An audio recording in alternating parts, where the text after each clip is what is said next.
28 வயசுல 30 வயசுல நல்ல பெற்றோரை எதிர்த்து அல்லது கணவனை எதிர்த்து மனைவியை எதிர்த்து எல்லா வேலையும் செஞ்சிடலாம். இதெல்லாம் ஒரு நாள் செலவழிஞ்சு போகும். செலவழிஞ்சு போய் பலன் குன்றி கூட ஆள் இல்லாம இருந்தவன் எல்லாம் சாவர வரைக்கும் கர்த்தர் வெயிட் பண்ணுவாரு. எனக்கு என்னங்க கவலை, எங்க அப்பா இருக்கிறாரு. அப்படியா? கர்த்தர் பாப்பாரு. அப்பா சாவர வரைக்கும் வெயிட் பண்ணுவோம், பொறுமையா வெயிட் பண்ணுவோம். எனக்கு என்னங்க கவலை, நல்ல வேலை இருக்கு. அப்படியா?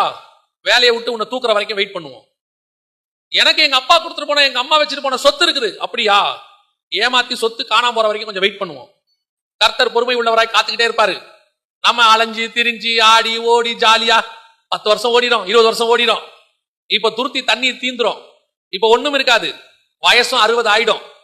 அப்பதான் நான் சாகிறதை பார்க்க வேண்டிய நேரம் ஒண்ணு வரும்.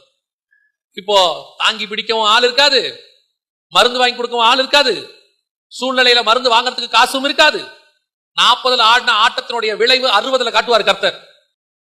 அதுதான் எப்பவுமே வசனம் சொல்லும், நீ வாழ வயதுல கர்த்தரோடு கூட நீ நீதிமானா இருந்தால் முதிர் வயதிலும் அவர் உன்னை தாங்கி பிடிப்பார். வாலிப வயதுல பலன் இருக்கு, பணம் இருக்கு, வேலை இருக்கு, சொத்து இருக்குன்னு ஆடிட்ட ஒரு நாள் வரும், கணக்கு தீர்க்கிற கர்த்தர் ஒருவர் இருக்கிறார். அவர் கணக்கு கரெக்டா தீப்பாரு. அவர்கிட்ட மிஸ்ஸே ஆகாது.